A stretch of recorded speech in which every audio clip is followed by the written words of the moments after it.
Amen. Ok, nous voulons partager la parole de Dieu sur ce thème. L'épée de l'esprit. Une arme défensive, non offensive. L'épée de l'esprit, une arme offensive. L'épée de l'esprit. Dis avec moi l'épée de l'esprit. Alléluia. Notre première écriture va dans le livre d'Éphésiens, chapitre 6, le verset 17. Éphésiens 6, 17. Je lis la parole. Prenez aussi le casque du salut et l'épée de l'esprit qui est la parole de Dieu. La vie chrétienne est une vie de combat spirituel. Nous sommes appelés à combattre pour notre foi. Nous sommes appelés à combattre dans le Seigneur jusqu'à la victoire finale et jusqu'au retour du Seigneur. Et le Seigneur nous montre ici les armes que nous devons utiliser et les armes que nous pouvons utiliser. Je ne vais pas les citer tous. Nous les connaissons surtout dans Éphésiens 6. Mais je veux parler de l'épée de l'esprit. Je veux parler de la parole de Dieu parce que c'est ça l'épée de l'esprit. Mais le verset de Éphésiens 6, 17 dit « Prenez aussi le casque du salut ». Quand on dit de prendre aussi, ça veut dire qu'on a cité au préalable d'autres armes. D'autres armures qu'on aurait pu prendre. Maintenant, n'oubliez pas ça. N'oubliez pas quoi? Le casque du salut. N'oubliez pas quoi encore? L'épée de l'esprit. Maintenant, ne pensez pas à l'épée physique. La Bible continue en mettant une virgule qui est la parole de Dieu. La Bible dit la parole de Dieu est une épée à double tranchant, capable de diviser jointure et moelle, l'âme et l'esprit. La parole de Dieu transperce. La parole de Dieu pénètre à l'intérieur du cœur de quelqu'un. La parole de Dieu touche les vies. La parole de Dieu délivre. Qui a dit Amen? Amen. Alléluia. Donc prenez aussi le casque du salut. Je vais parler brièvement du casque du salut. Et puis continuer dans notre élément du jour. Donc prenez aussi le casque du salut associé à l'épée de l'esprit qui est la parole de Dieu. Vous voyez le casque, non? Les ouvriers portent ça beaucoup sur les chantiers pour éviter de se faire mal à la tête. Mais cette image-là est prise des soldats, est prise sur les soldats romains qui colonisaient les Juifs en ce temps-là. Donc, ils portaient un casque. Il y en a qui disent que c'est en fer, d'autres disent que c'est en acier, d'autres encore disent que c'est en airain, mais ils portaient un casque solide pour protéger la tête. Le cœur dans la vie d'un homme, le cœur est important, hein, très important, mais la tête là c'est mieux parce qu'il pense tout, le cerveau est là. Tous nos membres, le cœur, tout est relié au cerveau, c'est très important. Donc la tête là, il faut la protéger. Quand tu reçois un coup dur sur ta tête là, tout peut être déréglé. Tout peut être déréglé. Et puis tu ne penses plus bien. C'est pas bon. Si tu es blessé à la tête, si c'est une plaie profonde, si le sang aussi entre dans le cerveau là-bas, c'est une autre affaire. Il y a la paralysie, il y a beaucoup de choses. Donc la tête est importante. Donc, pour montrer l'importance de la tête, on dit de protéger avec le casque. Mais quel casque? Le casque du salut pour dire que notre salut est très important. On doit avoir cette assurance, l'assurance du salut. Mais écoutez ceci. De la même manière dont le salut est important, le salut est fragile, comme la tête. Est-ce que tu sais ça? C'est pour ça qu'il faut le protéger. Les théologiens débattent beaucoup sur quelque chose. Le salut, on peut perdre le salut. Il y a un groupe qui croit en cela. Et il y a un autre groupe qui ne croit pas qu'on perd le salut. Quand tu as Jésus, tu es sauvé, c'est fini. Puisque ce n'est pas la grâce. Frère, quand tu écoutes l'apôtre Paul qui dit « travaille à ton salut », ça veut dire que tu peux perdre l'affaire. Donc travaille. Travailler quelque chose, c'est entretenir quelque chose. C'est ça. Travailler la terre, c'est entretenir la terre, cultiver cette terre pour qu'elle produise quelque chose. Donc travaille à ton salut. le salut que tu as eu là, travaille pour garder, pour conserver, pour que le jour de l'avènement du Seigneur, tu ne sois pas disqualifié. Mais si on parle de disqualification, ça veut dire qu'il peut y avoir des pertes quelque part, non? Tu peux ne plus être qualifié, toi qui fus qualifié. Tu peux ne plus qualifié. Ne jouez pas avec la grâce que le Seigneur vous a donnée. Un psalmiste a chanté, j'ai l'assurance de mon salut. C'est important. La Bible dit, le Saint-Esprit rend témoignage, c'est ça? À notre esprit que nous sommes enfants de Dieu. Donc là où tu es assis, là, tu sais si tu es enfant de Dieu ou tu n'es pas enfant de Dieu. Tu connais ta vie. Moi-même, je peux te dire, tu es un enfant de Dieu. Je dis, pasteur, si tu sais ce que je fais. Ça, c'est dans ton cœur. Donc tu sais, travaille à ton salut. Alléluia. Ton salut là ne dépend pas de tes moyens, ne dépend pas de... Non, c'est une grâce. Donc, travaille, préserve, garde ça. Ça veut dire que tu ne dois pas perdre la tête, tu ne dois pas être blessé, tu ne dois pas perdre le salut.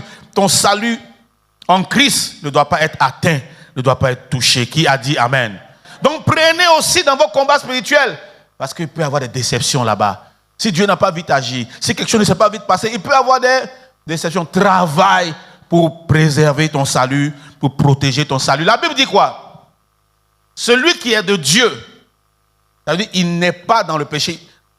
Le juste tombe, n'est-ce pas? Il se relève. Est-ce que je parle à quelqu'un? Donc la Bible dit le juste peut tomber, mais relève-toi. Ta place c'est debout. Ou bien tu es assis en train de travailler, ou bien en train de communier avec Dieu, ou bien tu es debout pour combattre, ou bien pour avancer, etc. C'est ça ta place.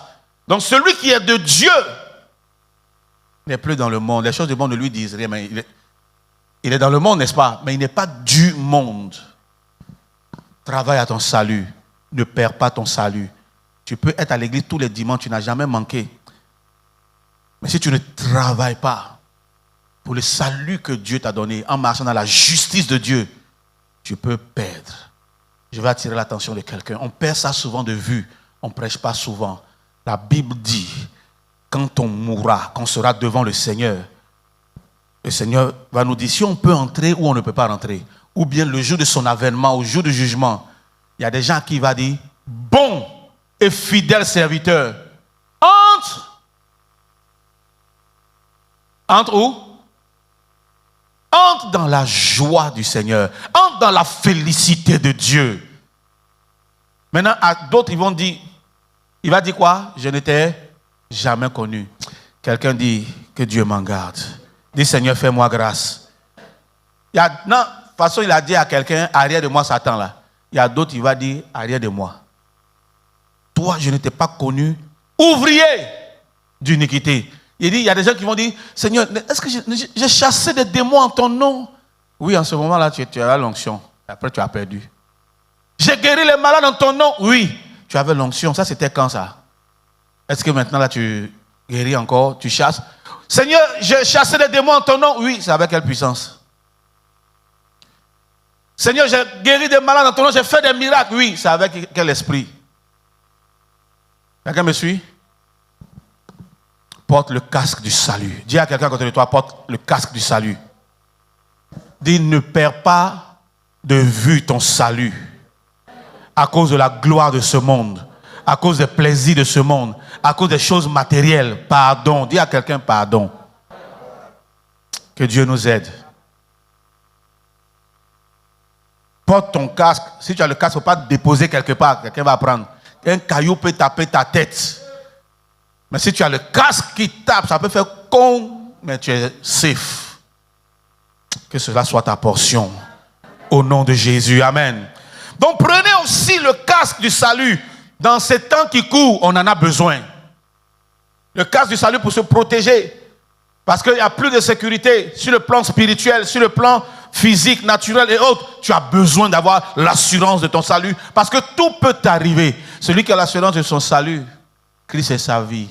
La mort lui est un gain. C'est très important. C'est la fin qui compte. Amen. Et l'épée, donc aussi, l'épée de l'esprit qui est la parole de Dieu. Pour le combat spirituel que nous menons chaque jour, nous avons besoin d'armes, de différentes armes. Mais ici, le Seigneur nous propose l'une des armes, alléluia, l'épée de l'esprit, une arme offensive, une arme pour attaquer et contre-attaquer l'ennemi qui t'attaque. Alléluia. L'épée de l'esprit ici, vous savez, la parole de Dieu, c'est ça, hein, la parole de Dieu est une épée, est comme l'épée, une épée à double tranchant. Ok, la parole de Dieu qui est là, qui est écrite, c'est le logos. Logos, qui en grec veut dire parole écrite. Maintenant, il y a une autre parole de Dieu, qui est le rhéma. C'est la parole active, mais plutôt traduit par la parole révélée. Ça veut dire quand tu lis un verset, la révélation que Dieu te donne dedans, le secret qui est caché, ou bien ce qui correspond à ta situation pour te délivrer, pour te réconforter, te restaurer, c'est ce que la Bible appelle, c'est ce qu'on appelle, le rhéma. Parce que le mot rhéma même n'est pas dans la Bible, c'est pour ça que j'ai corrigé tout à l'heure. Mais c'est ce qu'on appelle en grec le rhéma. Donc quand un grec te parle du rhéma, il te parle de la parole qui t'a été révélée. Quelle est la parole qui t'a été révélée pour cette saison de la part du Seigneur dans ta méditation? C'est important. Ça veut dire qu'il est important que nous puissions lire la parole de Dieu. Nous devons utiliser cette épée-là régulièrement parce que les jours sont mauvais. Les jours sont mauvais. Le temps est court, les jours sont mauvais. On a besoin de se protéger. Aujourd'hui, en Europe, un peu partout, même André en Afrique, ici, c'est arrivé, même à Abidjan. Parce que moi, quelqu'un m'a dit ça. Il dit, mais tu vas partir à Djamé la nuit, c'est là-bas j'habite. Ah bon, mais parce que j'ai mon taser. Il dit, tu as taser. Elle dit, si ce n'est pas taser, c'est, comment on appelle l'autre? Elle dit, ah, je fais comme si je prends quelque chose, puis il fait, et puis je fuis. Il dit, c'est facile, hein? D'accord. Donc je veux dire quoi? Chacun se protège.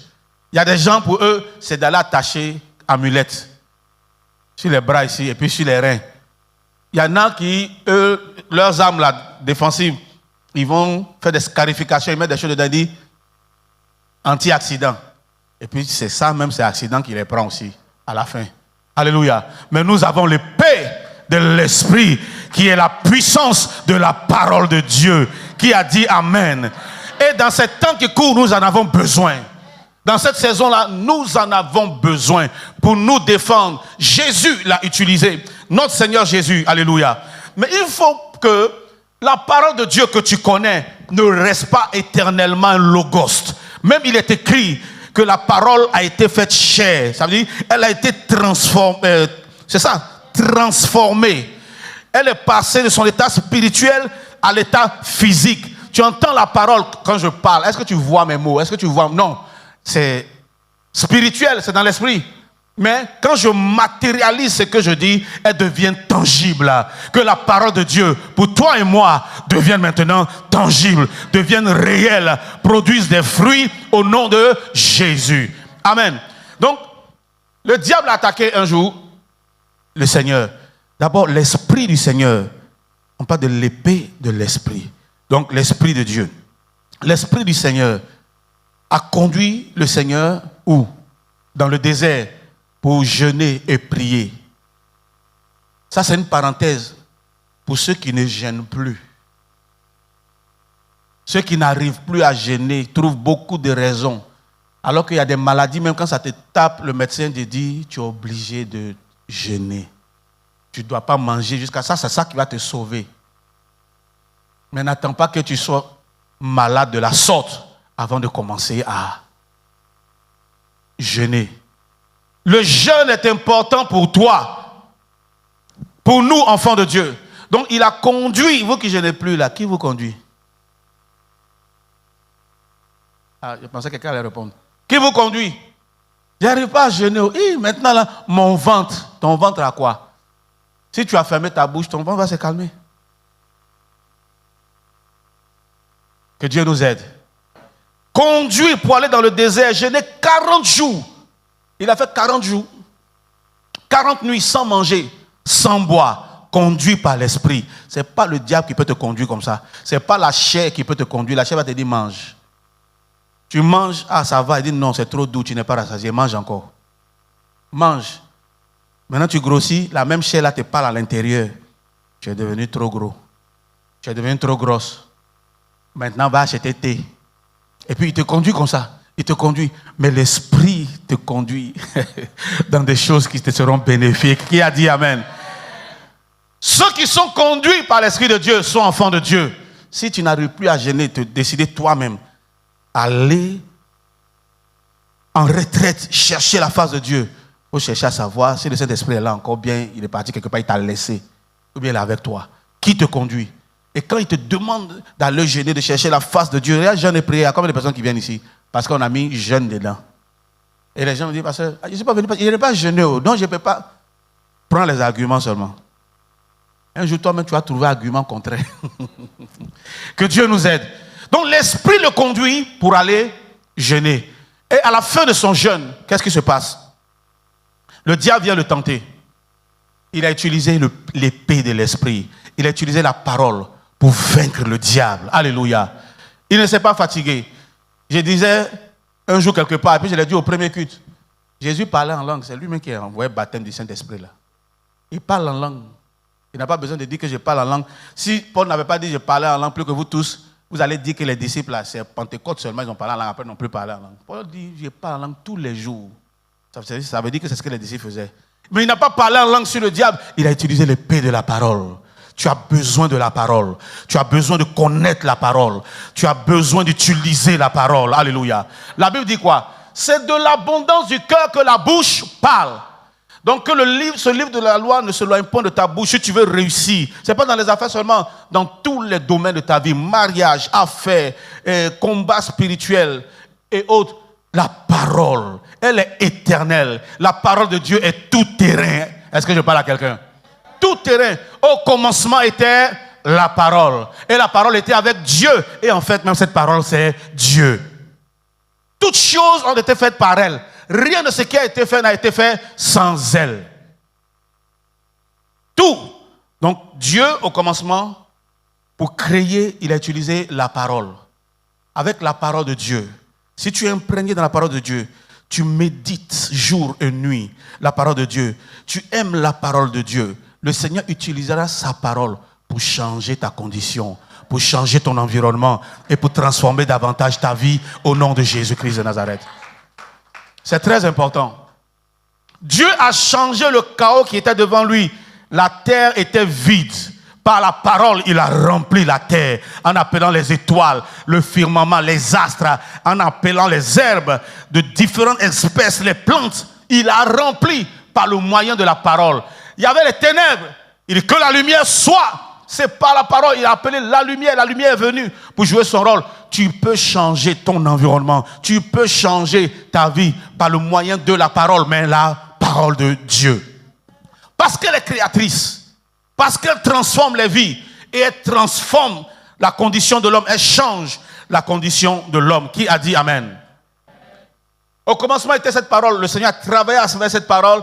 À la fin, ce sera toujours la parole. Parce que c'est par la parole que nous serons jugés. C'est sur la base de la parole de Dieu que toi et moi, nous serons jugés au jour du jugement. La Bible dit, toutes choses passeront. Même les prophéties, même les autres dons, tout ce que nous sommes. Tout passera, notre beauté, nos biens, tout passera. Mais la parole de Dieu ne passera pas. Elle est éternelle. S'il y a quelque chose à laquelle tu dois t'accrocher, c'est la parole de Dieu. La Bible dit, médite-la jour et nuit. Alléluia. Et agis selon ce qui est écrit. C'est ainsi que tu réussiras. C'est ainsi que tu auras la victoire. C'est ainsi que tu seras béni. C'est ainsi que tu seras en paix. Si nous voulons voir une Côte d'Ivoire en paix, une Côte d'Ivoire bénie, une Côte d'Ivoire prospère, toi et moi, nous devons être imprégnés de la parole de Dieu, méditer la parole de Dieu pour que ce logos-là devienne en nous un réma. Ça veut dire quoi? Pour que le Seigneur nous montre ce que nous devons faire. Il nous révèle ce que nous devons faire. Alléluia. C'est ce que nous allons déclarer. Que cela ne s'éloigne pas de ta bouche. Il faut que ça remplisse ton cœur. Parce que c'est de l'abondance du cœur que la bouche parle. Il y a des chrétiens qui sont dépourvus de la parole de Dieu, vides de la parole de Dieu. Leur cœur, il n'y a pas de verset biblique dedans. Ils ne connaissent pas de verset biblique. Retiens la parole de Dieu. Quand tu médites le verset qui te marque, retiens, mémorise. Parce que Jésus dit, il est avantageux pour vous que je parte. Pour que le consolateur vienne, le paraclétos, le Saint-Esprit vienne. Parce que quand il va venir, il va prendre de ce que je vous ai enseigné pour vous conduire, pour vous bénir, pour vous parler. Donc s'il n'y a pas de semence, vous savez comment Dieu agit? Dieu ne descend jamais pour agir lui-même en chair et en os. Dieu, il veut agir dans ta vie, il passe par quelqu'un. Même il passe par tes ennemis. C'est ça, Dieu agit par quelqu'un. Il passe par quelqu'un. Il ne descend pas lui-même pour agir. Donc, c'est la parole que tu déclares là qui va amener Dieu à toucher quelqu'un. Quand on dit que ça ne va pas, qu'est-ce que la parole dit? Quand on dit que tu es malade, qu'est-ce que la parole dit? Donc, qu'est-ce que tu utilises? C'est ça ton épée. Je veux dire à quelqu'un à partir d'aujourd'hui, quand la Bible dit, il envoya sa parole et sa parole est guérie. La parole de Dieu guérit physiquement, guérit spirituellement, guérit moralement, financièrement, guérit à tous les niveaux. Il est écrit par ce maître ici, nous avons été guéris. Ça veut dire que la guérison a déjà été pourvue. Amen. Donc tu dois utiliser l'épée de la parole contre cette maladie qui te ronge. Alléluia. Tu dois la transpercer par le moyen de la parole et avoir la victoire. Tu dois utiliser l'épée de la parole contre les démons qui t'attaquent, qui se lèvent contre toi, qui t'empêchent de dormir, etc. Comment on l'utilise? C'est en mémorisant, en connaissant la parole parce que tu as médité. D'accord? C'est pas quand tu as grandi avec ta maman seulement, quand tu es en danger, maman! Le premier réflexe, ça arrive à beaucoup de personnes, non? On dit rarement papa, c'est pas grave. Amen. Donc tu cries maman, maman ne peut pas te sauver. C'est la parole de Dieu. Quand le diable est venu tenter Jésus, il a dit si tu es vraiment le Fils de Dieu, change ces pierres-là en quoi? En pain. Jésus n'a pas fait parce qu'il n'a rien à prouver. Mais pour le vaincre, pour qu'il le laisse tranquille, parce que la tentation est là, la pression est là. Tu n'es pas vraiment le Fils de Dieu, sinon tu l'auras fait. Il a utilisé la parole. Utilise la parole pour changer les dons dans ta vie. Alléluia. Utilise la parole de Dieu pour remporter les combats dans ta vie. Tu ne tenteras pas le Seigneur ton Dieu. Il lui a dit. Il a utilisé la parole pour le vaincre, pour que le diable maintenant change de tactique ou bien change de manière de faire. Tu peux gagner dans bien des domaines dans ta vie. Si tu peux remporter la victoire si tu connais la parole de Dieu, si tu marches dans la parole de Dieu et si tu entres dans une certaine dimension avec Dieu où le logos devient réma pour toi, ta vie ne sera plus jamais la même. Je veux dire à quelqu'un, à partir d'aujourd'hui, ne néglige plus la parole de Dieu. Ne néglige pas la parole de Dieu. Médite le jour, médite à midi, médite le soir, médite dans la nuit. Même si tu ne médites pas, lis la parole de Dieu. Qu'elle provoque des choses en toi, qu'elle influence ta vie, qu'elle crée des choses en toi. Parce qu'il n'y a que de l'espérance dans la parole de Dieu. Il n'y a que la bonne nouvelle dans la parole de Dieu. Et ça te donne de l'espoir, ça te donne de la foi. Le plus grand philosophe peut venir te donner toutes les techniques.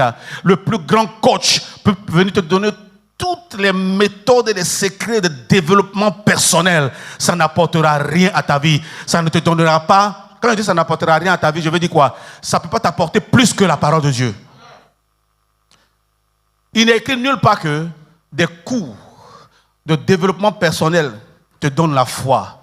Mais il est écrit dans le livre de vie que la foi vient de ce qu'on entend de ce livre, que la foi vient de ce qu'on médite dans ce livre, que la foi vient des paroles qui sortent de ce livre, la foi qui déplace les montagnes et la foi qui donne le salut. Alléluia. Donc c'est seulement cette parole-là qui peut te donner la foi. Or, le juste, celui qui connaît Jésus, il n'a pas autre chose. L'autre arme qu'il a utilisée, c'est sa foi. Par la foi, il vainc. Par la foi, il triomphe. Par la foi, il remporte la victoire. Par la foi, son Dieu se manifeste dans sa vie. Alléluia. Mais si tu ne lis pas la parole de Dieu, tu vas toujours pleurer parce que tu n'as pas la foi. Tu seras toujours déçu parce que tu n'as pas la foi. Tu seras toujours découragé parce que tu n'as pas la foi. Tu seras toujours frustré parce que tu n'as pas la foi. Un homme, une femme qui a la foi n'est pas frustré. Rien ne te frustre parce que tu sais, parce que tu crois que la situation va changer, parce que tu crois que ton Dieu n'a pas encore fini avec toi, il n'a pas encore dit le dernier mot. Alléluia, il est avec toi. Si sa parole l'a dit, je m'accroche à sa parole jusqu'à ce qu'elle se manifeste. Avec Dieu, il y a des vertus qui marchent, il y a des fruits qui marchent. La Bible dit, que nous n'avons pas reçu, ne vous inquiétez pas. Ce que vous pensez là, c'est ça, le bruit là. Amen. La Bible dit, vous n'avez pas reçu un esprit de timidité, mais un esprit de... Ça veut dire que quand on vient à Christ, on reçoit un esprit. Donc l'un des fruits de l'esprit, il y en a beaucoup. C'est quoi? La persévérance. Apprenons à persévérer avec la parole de Dieu. Tu dois comprendre une chose. La Bible n'est pas un livre magique. Je peux répéter ça encore? La Bible n'est pas un livre magique. Dieu n'est pas un magicien, mais Dieu est Dieu. Dieu est un créateur. Quelqu'un peut comprendre ça? Dieu n'est pas un magicien. Ça est là. Mais Dieu est un créateur. Ce que Dieu crée dure dans le temps et l'espace. Mais ce que la magie envoie, c'est de l'illusion. Ça part en fumée. Ça te fait rêver seulement. Alléluia. Mais Dieu est un créateur. Regardez que le Seigneur, quand il crée, la Bible dit, il a dit que la lumière soit. Et la lumière fut. Il a fait ça en combien de jours? 3 jours. Non, en 1 heure. La Bible dit que c'était le premier jour. Le premier jour, il a seulement créé la lumière. Le premier jour. Et Seigneur, dans toute ta force, le premier jour, c'est lumière seulement. Toi, tu as créé quoi? Alléluia. Un jour devant Dieu est égal à 1000 ans. 1000 ans devant Dieu est égal à un jour. C'est pour dire quoi? Que le Seigneur a pris son temps. Certainement, il a dû appeler la lumière. C'est la parole. Donc quand tu utilises la parole, sois patient, persévère. Elle ne se trompe pas. Elle ne rate pas sa cible. Elle est certaine. Quand elle est libérée, elle accomplit ses effets. La parole de Dieu est précise, mais elle prend son temps. Vous savez que la prophétie, c'est la parole de Dieu, mais la Bible dit que la prophétie, c'est le message qui vient de Dieu, c'est ça? La prophétie marche. Dieu ne court pas. Il n'est pas pressé. Le temps, il défie le temps, l'espace, tout. Il dit, la prophétie marche vers son terme. La prophétie ne court pas. Donc si elle tarde, attends-la. Parce qu'elle est pour un temps fixé. Quand le temps là arrive, c'est comme le jour de l'ovulation. Quand il y a croisement, il y a forcément conception. Alléluia. Il y a un enfant qui doit sortir. Est-ce que je parle à quelqu'un? Donc, persévère dans la parole. Alléluia. Prie avec la parole, déclare la parole, mémorise la parole, proclame la parole de Dieu, mais persévère jusqu'à ce que la parole devienne chair, devienne tangible et produise quelque chose. Ce n'est pas la magie. Je n'ai pas envie de dire leur mot là ici, c'est dans la présence de Dieu. Il dit ça, et puis, ça est là. Mais Dieu suit un processus, parce que ce qu'il va te donner doit durer dans le temps. Et doit durer dans l'espace. Ce n'est pas fake ce qu'il te donne. Ce n'est pas fake. Ça veut dire quoi? Ce n'est pas faux. Ce n'est pas la pacotille. Je parle à quelqu'un. Tu as une épée. Utilise l'épée là, s'il te plaît. Utilise l'épée. Ce n'est pas épée pour faire du mal à quelqu'un. C'est pour changer ton environnement. C'est l'épée que Dieu te donne pour affecter ta génération, pour aider ta vie et pour aider ta famille, pour aider ta génération. Qui a dit Amen? Tu n'as pas bien dit Amen. Colossiens chapitre 1, verset 16 à 17. Colossiens chapitre 16, verset 1 à 17. Car en lui ont été créées toutes les choses qui sont dans les cieux et sur la terre. Les visibles et les invisibles. Les trônes et les dignités. Les dominations et autorités. Tout a été créé par lui et pour lui. Lui, c'est qui ici? Christ. Christ est qui? Il est la parole. Jésus est la parole de Dieu. Je termine le verset. 17 dit quoi? Il est avant toute chose et toute chose subsiste en lui. La parole est une substance. La parole est une substance pour créer tout ce dont tu as besoin, pour apporter tout ce dont tu as besoin, pour attirer tout ce dont tu as besoin.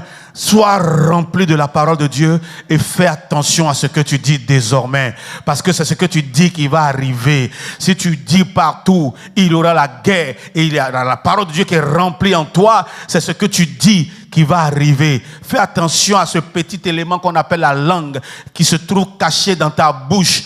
Il n'a pas d'os, mais il est avec les dents. Ça veut dire qu'il est dangereux. Il n'est pas dur, il est mou, on peut l'écraser, toujours le mord, mais il est là. La Bible dit qu'il peut embraser une forêt. Fais attention à ce que tu dis. Donc utilise l'épée pour vaincre le diable. Il peut te dire quelque chose, mais dis-lui, il est écrit. David dit, je viens au nom de l'Éternel. L'Éternel, c'est sa parole. Il est sa parole. Toi, tu comptes sur ton matériel, ta lance, ton javelot. Tu peux prendre tout ce que tu veux. Va voir ton féticheur, va prendre ton babadji. Mais moi, je viens par la puissance de la parole de Dieu. Toi et ton babadji, vous fondrez au nom de Jésus. Utilisons dans cette saison la parole de Dieu. Proclamons la parole de Dieu. Déclarons la parole de Dieu. Déclarons les promesses de Dieu. Déclarons les prophéties de Dieu. Annonçons, alléluia, la parole de Dieu pour notre délivrance, pour notre bénédiction. Je parle à quelqu'un. Quelqu'un reçoit la parole. Amen. Dieu nous a donné plusieurs âmes par la parole. Premier, c'est la parole de Dieu, la puissance de la parole. Médite jour et nuit. Mémorise les versets. Dans ta situation, déclare. Un jour, là, c'est de 6h à minuit. Il ne faut pas déclarer à 6h, c'est fini. À 8h, déclare. À 10h, à midi, à 14h. Mais le jour, là, doit enfanter ce que la parole de Dieu est en train de déclarer et annoncer. Alléluia. Amen. Donc, c'est la parole. Deuxièmement, le sang de Jésus. La Bible dit quoi? C'est une arme, hein? Vous les avez vaincus, c'est vrai par la parole de votre témoignage, mais par quoi? Le sang de l'agneau. Ça veut dire quoi? Jésus a mené un combat pour nous. Et ce combat-là, il a remporté la victoire. Et cette victoire, c'est pour nous, c'est pour cela que nous sommes plus que vainqueurs. Nous devons nous cacher sous le sang de Jésus. C'est une arme, on invoque le sang de Jésus. Mais ça veut dire quoi? Il faut que tu confesses. Il faut que le sang de Jésus travaille pour te rendre victorieux. Il y a pas là quelqu'un? Donc, par le sang de Jésus, j'invoque le sang de l'agneau sur la famille de quelqu'un. J'invoque le sang de Jésus sur la vie de quelqu'un.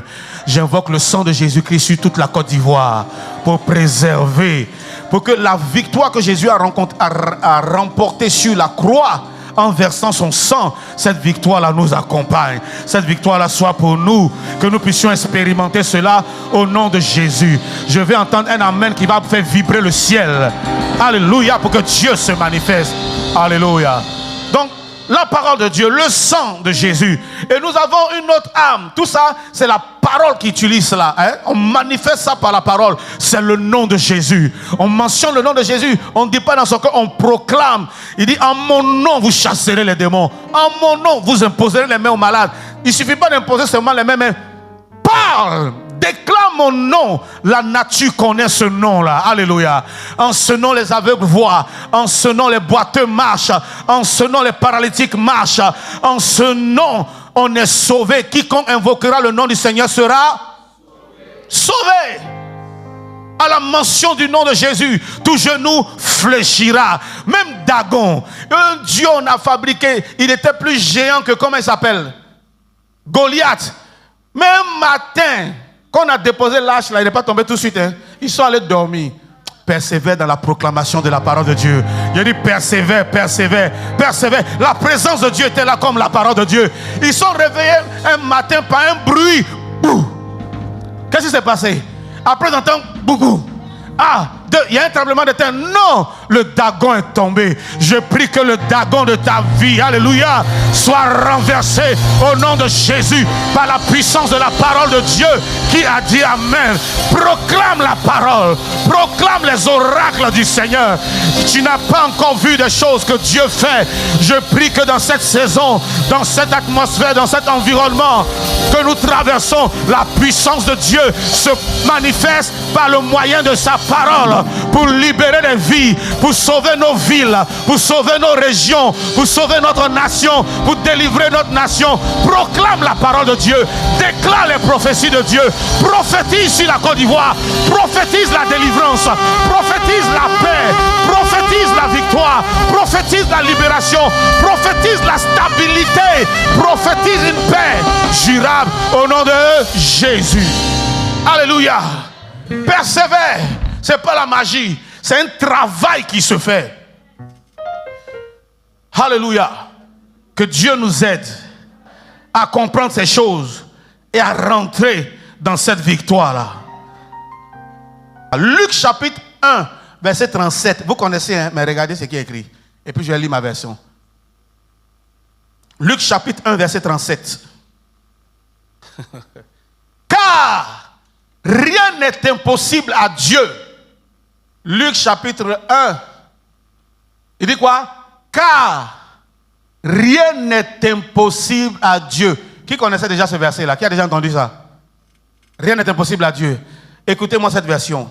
Luc 1, 37. Car aucune parole de Dieu ne sera sans effet. Ah! Voici ce que le verset dit. Rien n'est impossible à Dieu. C'est-à-dire Dieu peut tout faire. La version ici dit, car aucune parole de Dieu ne sera sans effet. Quand elle sort, c'est accompagné de faits. Quand elle sort, elle est proclamée, elle est annoncée ou bien elle est confessée, elle est déclarée. C'est des résultats que ça produit. Alléluia. C'est des changements que ça produit. Alléluia. Quel changement tu veux voir? Quel résultat tu veux voir? Alléluia. Tu as l'épée de la parole. Alléluia. Utilise ce paix-là. Bats-toi contre les mauvaises pensées. Transperce ces mauvaises pensées-là. Bats-toi, alléluia, contre ces angoisses-là. Et vainc-les au nom de Jésus. Par le moyen de la parole de Dieu. Est-ce que je parle à quelqu'un? Dans la Sulamite, comment tu vas? Tu as la mine pâle. Tu es triste. Tout va bien. Parce que Dieu me dit, tout va bien. Et c'est écrit dans la Bible. Aujourd'hui, c'est notre parole. Tout va bien. Donc tu ne peux pas dire que ça va mal. C'est ta foi. C'est ce que tu annonces. Regardez, il y a des gens pour qui Jésus n'a pas prié. Ils ont dit des choses. Jésus dit que cela te soit fait selon... Il n'a pas dit selon lui sa foi. Hein? Les gens qui prêchent et puis ils disent, je te prête ma foi là. Jésus n'a pas prêté sa foi à quelqu'un. Hein? Il dit, ta foi t'a sauvé. Ce n'est pas moi ma foi. Si c'est la foi de Jésus qui devait nous sauver, tout le monde est sauvé. Vous êtes d'accord avec moi? Il fait exception de personne. Il est venu donner sa vie pour l'humanité entière. Maintenant, si c'est sa foi qui doit être activée, on est déjà tous sauvés. On n'a qu'à arrêter tout ce qu'on fait là. On ne prête pas sa foi à quelqu'un. On cherche sa foi pour être sauvé, pour être guéri et pour être délivré. Je veux que quelqu'un ait une vie rangée avec Dieu, un temps d'intimité avec Dieu et qui croit en Dieu pour la délivrance de la Côte d'Ivoire, pour la bénédiction du pays, pour la stabilité du pays, pour la paix. Crois, crois. Tu marches avec un Dieu vivant, mais marche selon la parole. Déclare la parole, pas ta propre philosophie, pas tes pensées, pas on dit que, il paraît que, mais il faut que tu apprennes à dire, il est écrit. Dans Ésaïe chapitre 7, verset 7, cela n'arrivera pas, cela n'aura pas lieu, ainsi parle l'Éternel. Seigneur, souviens-toi de ta parole, pour que Retsin vienne attaquer, Retsin est le roi de Ramallah, vienne attaquer le roi de Juda pour faire ci et ça. L'Éternel s'élève et cela n'arrivera pas et cela n'aura pas lieu. Proclame la parole, déclare la parole jour et nuit, jeûne et puis renforce. Tu verras cela s'accomplir. Ne viens pas en victime résignée. En victime résignée, ça là, de toute façon je vois là. On ne parle pas de comment tu vois. Dieu dit quoi? La parole dit quoi? Ce n'est pas toi ton point de vue on cherche. On est beaucoup sur la terre ici. Si on veut prendre le point de vue de tout le monde, on ne va pas s'en sortir. Mais Dieu dit quoi? La parole dit quoi? Quel est le réma que Dieu te donne pour cette saison? L'épée de la parole. Une âme offensive. Garde bien ce verset-là. Il faut écrire Luc 1, 37.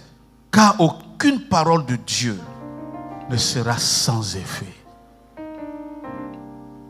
Aucune parole de Dieu ne sera sans effet. Que le Seigneur nous aide. Je déclare la paix. Si j'ouvre la bouche pour parler, je dis Seigneur, pardonne nos péchés. Seigneur, pardonne le sang versé dans le passé. Seigneur, pardonne nos offenses. Seigneur, pardonne notre orgueil. Seigneur, pardonne nos fautes. Seigneur, aie pitié de nous. Mais Seigneur, agis autrement.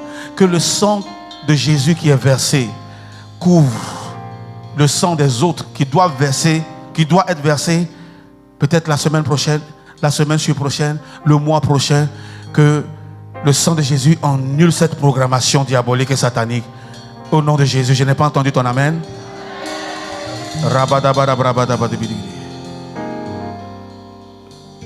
Lorsque vous agissez selon la parole de Dieu, vous ne vous trompez jamais. Parce que the word of God is accurate. La parole de Dieu est précise. Quelqu'un dit, aide-nous Seigneur. Donc j'étais en train de citer, c'est ça? J'ai fini. 1, la parole. 2, le sang de Jésus. 3, on était sur le nom de Jésus. 4, la prière. La Bible dit quoi? La prière fervente du juste a une grande efficacité, n'est-ce pas? Est-ce que tu sais que ta prière est efficace? Et puis au lieu de prier, tu pleures. Est-ce que tu sais que ta prière est efficace? Au lieu de prier, tu expliques ton problème à tout Abidjan. Est-ce que tu sais que ta prière est efficace? Dieu t'a donné quelque chose, c'est un secret. Alléluia. Il dit, celui qui veut prier entre dans sa chambre. C'est dans le secret entre toi et Dieu. Nous, on veut que tu sortes avec des témoignages. On ne veut pas voir tes larmes parce qu'il y a des situations, nous, on ne peut rien faire. Mais Dieu peut tout faire. Aucune parole de Dieu n'est sans effet. Qui a dit amen? Prie le matin, prie à midi, prie le soir, prie la nuit, prie dans ta voiture, prie partout. Parce que la prière fervente du juste a une grande efficacité. Écoute-moi. On n'a pas dit la prière tout court a une efficacité. La prière est bonne. Elle est efficace anyway. Mais la prière du juste a une plus grande efficacité. Il y a une plus grande probabilité qu'elle soit exaucée. La prière du juste. Si nous nous mettons tous à prier, il y a des justes quand même au milieu de nous ici. N'est-ce pas, ici, dans cette église? Il y a des justes au moins ici, à la Palmeraie, ou bien à Abidjan. Il y a des justes au moins dans la nation. Il y avait au moins un juste qui avait prié pour Sodome et Gomorrhe. Dieu a épargné une génération. Alléluia. Est-ce qu'il ne peut pas avoir 2 ici en Côte d'Ivoire? Dans toute la Côte d'Ivoire, sur tout le territoire. Est-ce qu'il ne peut pas avoir 5? Mettons-nous ensemble. Élevons la voix et que Dieu entende la voix des justes. Même ceux qui ne sont pas justes, que leur petite prière pousse la prière des justes et que Dieu réponde favorablement. Mais je veux dire à quelqu'un, il y a une grande efficacité, il y a une puissance dans la prière. C'est à la prière que Dieu répond pour changer les choses, pour transformer les choses. Mais comme je vous le dis, avec Dieu, il faut avoir cette vertu, la persévérance, la persistance, la constance. Et puis quelle tense encore? La quoi? La patience. Ça c'est une tense. Il faut avoir tout ça jusqu'à ce que tu aies la victoire. Que le Dieu de victoire te donne la victoire dans ce que tu entreprends. 5e, c'est l'avant-dernier, le jeûne. Le jeûne a une force. Le jeûne a une puissance. Demandez à tous ceux qui sont mystiques, demandez aux moines. Allez au Tibet, un peu partout. Ils mangent presque pas. Vous les voyez, ils sont minces comme ça. Mais ils ont une force spirituelle. Ils ont une énergie spirituelle qu'on ne peut pas expliquer. Et cette énergie spirituelle-là, ils arrivent à transférer cela dans le corps. Même tous ceux qui font le karaté et autres, ils peuvent te tordre ce fer-là. Nous 4, nous 5, on va se mettre dessus, on ne peut pas. Mais lui va se concentrer. Il ne mange pas comme tu manges. Donc il a une certaine prédisposition. Est-ce que je parle à quelqu'un? Que l'esprit nous conduise à utiliser et à manipuler l'épée que Dieu nous a donnée, qui est sa parole. Le jeûne. Je vais raccourcir pour terminer.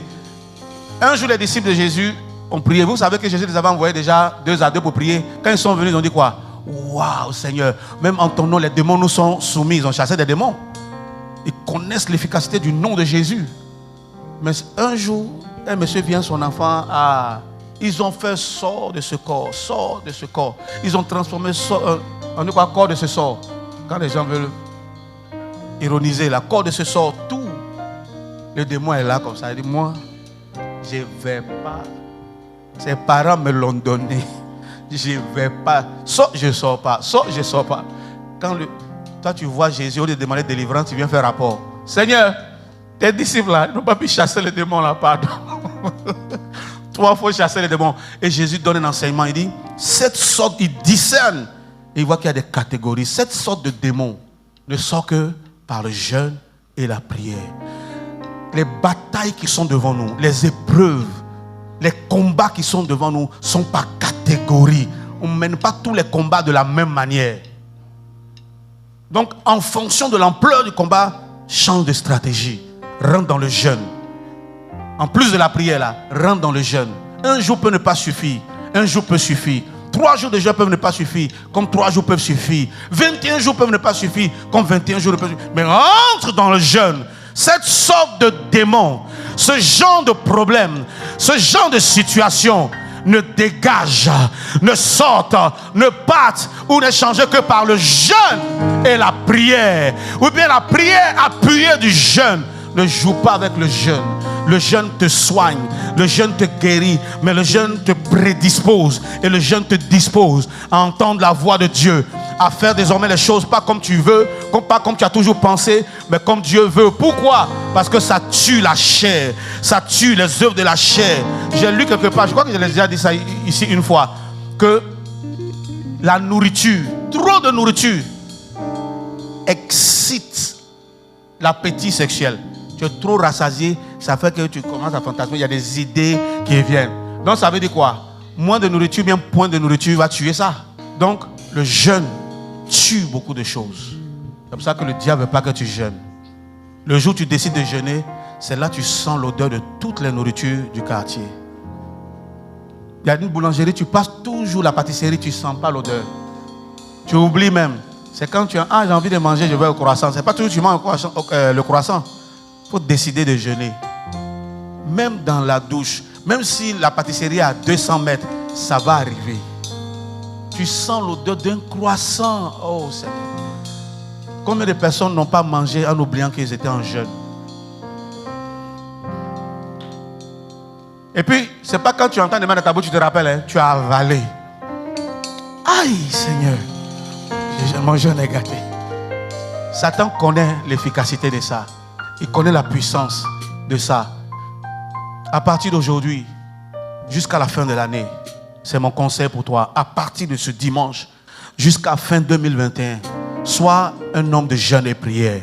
Sois une femme de jeûne et prière. Décide de prendre un jour dans la semaine. Peut-être tous les mardis, bien tous les lundis. Mais chaque semaine, jeûne de 6h à 18h. Paul dit, je traite durement mon corps parce que je veux obtenir quelque chose. Je veux obtenir la couronne céleste. Je traite mon corps. Lui là, on le traite durement. Mais vous passez votre temps, vous mettez pommade seulement sur votre corps. On le traite durement. On ne l'embellit pas. Ne me regardez pas mal. On l'embellit, on n'exagère pas. Vous mettez seulement pommade. Et le corps te parle. Il dit, tu vois, tu as mis, mais ce n'est pas trop clair. Mets encore. Mets encore. Il dit, tu as mis, mais il y a les boutons. Prends le savon. Il est insatiable. Il va t'envoyer d'un tourbillon qui n'a pas de fin, d'un labyrinthe. Mais l'esprit n'est pas dans ça.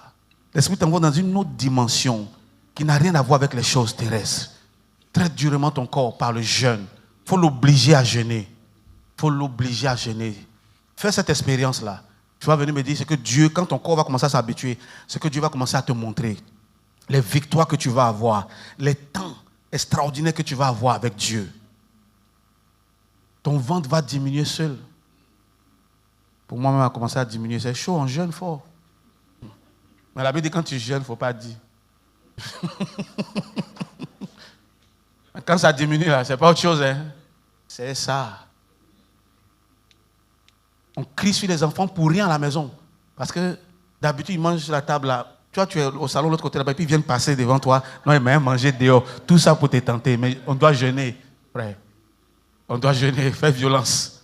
Cette âme-là, c'est le jeûne. Jésus était fort parce qu'il jeûnait. Les disciples, je crois que c'était tous les mercredis, ils jeûnaient. Prends 2 jours dans la semaine. Jeûne et prie. Dis à ton voisin, jeûne et prie. Le dernier, c'est le témoignage. Petits enfants, vous les avez vaincus. Par quoi?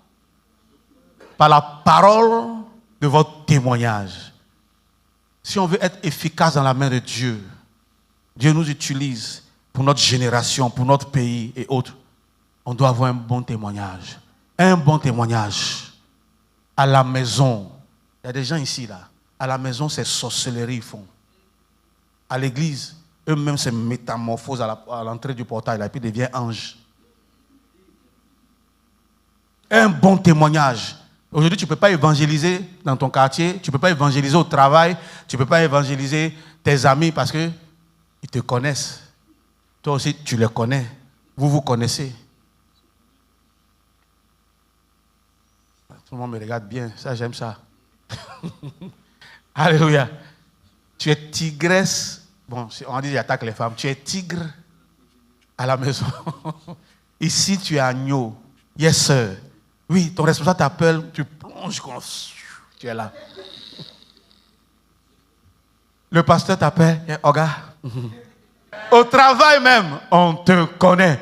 Ton témoignage bloque l'action de Dieu. Bloque l'action de la parole de Dieu. La parole de Dieu est en toi, mais ton témoignage est un obstacle. Donc quand tu dis, ça ne peut pas arriver. Ça ne peut pas arriver parce que ton témoignage bloque. La nature veut obéir, il dit, n'est-ce pas celui-ci? Le démon veut obéir. On a fait des délivrances. On priait pour des gens, il y en a qui viennent nous aider. On dit, bon, toi prends ce cas-là, nous on va prendre celui-là. C'est plus coriace. Quand il vient, il dit au démon, sors, il dit, il ne sort pas. Il dit, sors, je te donne. Il dit, bon, si il sort, il rentre chez toi. Il dit, bon, il s'en va à la maison, c'est bon. Il sait à qui il parle comme ça. Vous comprenez ce que je dis? Ton témoignage, c'est important. Un bon témoignage. Une bonne attitude. Dieu travaille avec ça pour changer. Alléluia. Un bon témoignage. Maintenant, deuxième facette du témoignage. Ça, c'est la première facette, ton comportement, ton attitude. Deuxième facette, c'est quoi? Le témoignage de Jésus. Ça nous donne la victoire. Parler de Jésus. Rendre témoignage de l'amour de Dieu. Ça nous donne la victoire. Si nous tous ici, en tant que membres de l'Église, on se lève, on décide de rendre témoignage de Jésus, de parler du Seigneur partout, vous allez voir qu'on va commencer à gagner plus d'âmes. Plus on gagne des âmes, plus c'est l'homosexualité qui diminue. Merci ma fille. Qui diminue. Pourquoi? Parce qu'on va gagner beaucoup d'homosexuels. On va gagner des lesbiennes. C'est le braquage qui diminue. C'est des sorciers qui diminuent. C'est les adhésions dans les loges qui diminuent. Eux, ils coptent les gens. Nous, on copte qui? On parle à qui? On rend témoignage de qui? On rend quel témoignage? Les ténèbres sont en train d'envahir la ville. Les ténèbres envahissent le pays. Les ténèbres envahissent le monde. Pourquoi? Le mal sévit. Il n'y a pas la parole de Dieu pour éclairer les consciences, pour éclairer les cœurs, pour libérer les vies et sauver les âmes. Les gens n'ont rien à perdre. Ils se disent, qu'est-ce que je gagne? Je préfère aller faire cette chose-là. Si je meurs, c'est ça. Parce qu'on ne rend pas témoignage. Rendre témoignage. Si tous les chrétiens de la Côte d'Ivoire se lèvent, on se donne 3 mois, 6 mois. Mais on a qu'à se donner 1 mois. On évangélise, on peut gagner même 1/3, même 1/10, même c'est pas rien. On va voir des gens que Satan est en train de préparer pour faire de mauvaises choses dans 3 mois, dans 1 an, transformés par Jésus, servis. On va les voir en train de servir Jésus. Ce qu'il devait faire dans 6 mois là n'aura pas lieu.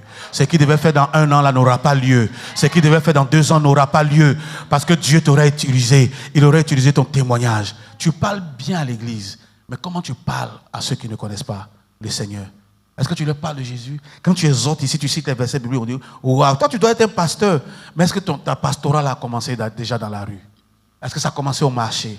Est-ce que ça a commencé au travail? Rends témoignage de la vérité. Vous connaîtrez la vérité vous rendra libre. Pour que quelqu'un connaisse la vérité, il faut qu'il y ait une autre personne pour lui raconter cette vérité-là. Que Dieu nous aide à remporter la victoire. Que Dieu nous aide à utiliser toutes ces armes-là pour vaincre. Que Dieu nous amène à apporter la paix dans notre génération, la paix dans notre pays, la paix dans notre famille. Que Dieu nous donne la victoire au nom de Jésus. Est-ce que tu peux baisser la tête en prière? Glory en la mayande les bros, prie selon ce que tu as entendu. Dis Seigneur, donne-moi d'utiliser l'épée de la parole. Glorava chandegere bros sababaka. Donne-moi, Seigneur, d'utiliser l'épée de l'esprit qui est la parole. Donne-moi de manier cela pour chasser le diable. Le diable a fui Jésus à cause de la parole. À cause de la puissance de la parole en toi, les sorciers ne pourront rien te faire. Ils savent que tu as la parole en toi. Et quand ils t'attaquent, ils savent que tu sais faire sortir cette parole-là comme une boule de feu. Ils savent que tu sais faire sortir cette parole-là comme une épée. Alléluia. Que la parole de Dieu qui est remplie en toi produise la guérison dans ton corps, produise la guérison dans ton cœur, produise la restauration dans tes affaires, apporte la paix dans ta maison et la joie dans ta maison. Que la parole de Dieu qui est concentrée en toi commence à sortir, commence à être proclamée, commence à être annoncée, commence à être confessée, commence à être déclarée, conduit par le Saint-Esprit. Est-ce que cela produise des effets? La parole de Dieu est puissante pour changer des vies, pour changer l'atmosphère d'une nation, pour changer l'atmosphère d'une famille, d'une activité, d'un travail. Il n'y a pas que la prière, il n'y a pas que le jeûne, mais il y a la parole de Dieu. Déclare sa parole, déclare une parole sur ta vie, déclare une parole sur ta famille, déclare une parole sur tes affaires, sur ton travail. Ça fait longtemps, rien ne va, mais aujourd'hui, dis quelque chose. Dis quelque chose. Il n'a pas dit que tu couleras. Il n'a pas dit que tu sombreras. Il a dit, allons de l'autre bord. Donc tout ce qui peut surgir au milieu, tout ce qui peut surgir en route, ne t'arrêtera pas. Tu atteindras l'autre rive au nom de Jésus. Apprends à dire, il est écrit. Apprends à dire, je déclare. Apprends à dire, Seigneur, tu as dit. Seigneur, tu as annoncé que. Seigneur, tu as dit que. Et que les ténèbres reculent. Et que la parole de Dieu éclaire les vies, éclaire les consciences, éclaire nos familles, nos maisons, nos régions, et éclaire notre nation. Prie, parle au Seigneur. Yes. La parole de Dieu est dans ton cœur. Transporte-la dans ta bouche. Déclare-la. Annonce les oracles de Dieu. Dieu aime entendre sa parole. Dieu aime entendre ce qu'il a dit. Il dit, rappelle ma mémoire. Viens, venez, plaidons. Rappelle ma mémoire. Déclare la parole de Dieu sur la nation. Déclare la parole de Dieu. Ne laissons pas soit des mystiques déclarer des choses, soit les agents du diable dire des choses, ou bien faire des choses. Et ce sont ces choses-là qui arrivent. Alors que nous avons le pouvoir de déjouer ces choses. Nous avons le pouvoir de renverser les choses. Nous avons ce pouvoir par le moyen de la parole de Dieu, par le moyen de proclamation, des déclarations, par le moyen de la prière, par le moyen du sang de Jésus, par le moyen du nom de Jésus, par le moyen du jeûne, par le moyen du témoignage. Nous avons ce pouvoir. Et là baba baba bro, les bro si qu'il y en a là-bas. Jesus, hallelujah. Tenons-nous debout. Nous allons prendre 3 minutes pour prier pour la Côte d'Ivoire et nous allons prendre nos offrandes. Tiens-toi debout comme un soldat. Libadara bros. Est-ce que tu veux déclarer de bonnes paroles sur le pays? Quand tu vas à la maison, demande pardon. S'il y a d'autres personnes qui ont tué dans le passé, il ne faut pas dire Seigneur, ils ont. Il faut dire c'est nous. Ça nous incombe, c'est versé sur le territoire. Demandons la grâce de Dieu. Demandons la faveur de Dieu. Dis Seigneur, est-ce que tu ne peux pas agir autrement? Jésus dit, est-ce qu'il n'est pas possible que cette coupe-là s'éloigne de moi? Et après on va prier pour la volonté de Dieu. Mais voici ce que nous te demandons. Mais toutefois, que ta volonté se fasse. Parce que nous ne sommes pas au-dessus de ta volonté. Alléluia. Est-ce que tu peux déclarer la stabilité dans le pays? Est-ce que tu peux dire non à la violence, non à la guerre, non au sang qui doit être versé dans le futur? Non à cela. Seigneur, nous refusons que cela n'ait pas lieu. Il est écrit dans ta parole que si nous confessons nos péchés, tu es juste et fidèle pour nous pardonner et pour nous restaurer. Et dans 2 Chroniques 7,14, il est écrit quoi? Si mon peuple, sur qui est invoqué mon nom, s'humilie, prie et cherche ma face et se détourne de ses mauvaises voies. Alléluia. Je guérirai son pays. Je le restaurerai. Oh, commence à proclamer des choses. Parle au Seigneur. Maintenant, déclare des choses. Pas des choses négatives, mais des choses positives. Seigneur, agis autrement, nous te prions. Seigneur, manifeste-toi autrement. Prie. Seigneur, stabilise. Seigneur, s'il y a un vent impétueux, un mauvais vent qui veut souffler, Seigneur, dévie ce vent-là au nom de Jésus-Christ de Nazareth. S'il y a nuages sombres qui arrivent, Seigneur, souffle sur ces nuages-là, qu'ils aillent loin. Prie, prie, prie, prie, prie, prie, prie, prie.